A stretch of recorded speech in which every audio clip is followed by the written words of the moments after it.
चंदौली सकलडीहा तहसील के एसडीएम के खिलाफ आक्रोशित हुए अधिवक्ता। एसडीएम पर भ्रष्टाचार का लगाया आरोप। एसडीएम चोर है के लगाए जमकर नारे। सकलडीहा तहसील के एसडीएम को हटाने की अधिवक्ताओं ने की मांग। तहसील परिसर में लामबंद होकर अधिवक्ताओं ने किया नारेबाजी और प्रदर्शन। एसडीएम को हटाए जाने तक न्यायिक कार्य का विरोध करने का वकीलों ने लिया निर्णय। अधिवक्ताओं ने वसूली का लगाया आरोप। कहा, तहसील में वसूली से जानता है त्रस्त। एसडीएम से लेखपाल तक करते हैं जमकर तहसील में वसूली। पैसे के बल पर कर दिया जा रहा है गलत आदेश।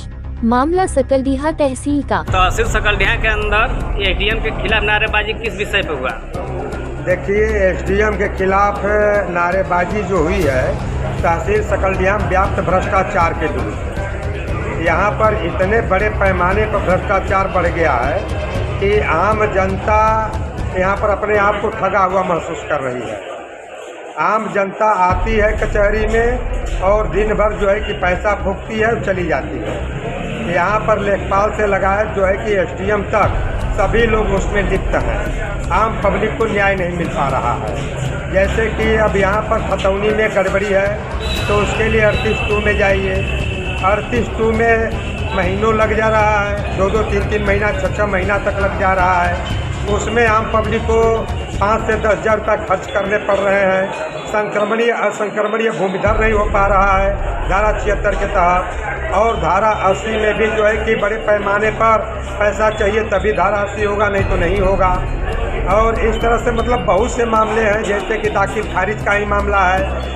राजस्व परिषद का नियम है कि नहीं, अब 35 से 40 दिन के भीतर दाखिल खारिज हो जाना चाहिए, लेकिन यहाँ पर 3-3, 4-4 महीने लगते हैं दाखिल खारिज में। रिपोर्ट ही लेखपाल द्वारा नहीं आती है 2-2 महीने तक। उसके बाद जाएगी तो तहसीलदार के यहाँ अटकेगा। तो इस तरह से जो है कि तहसील में भ्रष्टाचार काफ़ी चरम पर है और इसीलिए जो है कि यहाँ पर नारेबाजी हुई है। अभी आपको मैं एक प्रमाण बता दूँ कि एसडीएम न्यायिक के कोर्ट में एक पत्रावली थी जिस पर लगभग हमको जहाँ तक उम्मीद है कि 10 से 15 दिन हो गए होंगे बहस सुने हुए। मैक्सिमम 10 दिन तो हो ही गए होंगे। और उस दरमियान 1 हफ्ता तक पेशकार साहब थे और इनके द्वारा कोई आर्डर पास नहीं किया गया। पेशकार साहब जो ही छुट्टी पर चले गए तो उस कार्यालय में कोई नहीं था पत्रावली देने वाला, लेकिन एसडीएम द्वारा स्वयं आउटसाइडर से पत्रावली खुजवा करके, पत्रावली मंगा करके और एसडीएम के पेशकार को लगा करके और जो है कि उस पत्रावली में आनंद फानंद में आर्डर पास कराया गया। 116 की पत्रावली थी। उनके द्वारा बताया जा रहा है कि 4 फरकाइन है, चारों को सड़क पर नहीं दिया गया। अगर आप कहें तो मैं पत्रावली लेकर के दिखा दूं, पत्रावली आपके सामने प्रस्तुत कर दूं। उस पत्रावली में सभी फरकाइनों को सड़क पर दिया गया है।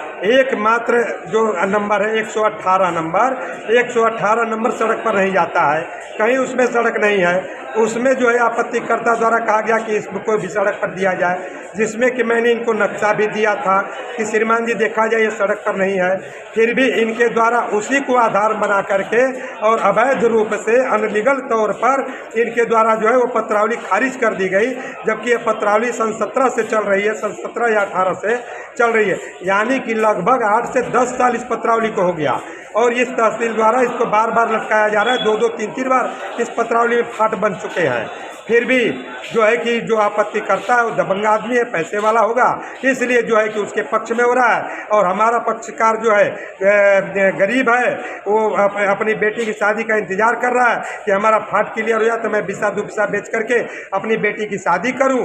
तो उसका जो है कि बेटी की शादी नहीं होने दिया जा रहा है, पत्रावली को लटकाया जा रहा है। अब बताइए कि किसी भी पत्रावली को 8 से 10 वर्ष तक लटकाया जाना ये कहाँ का न्याय है?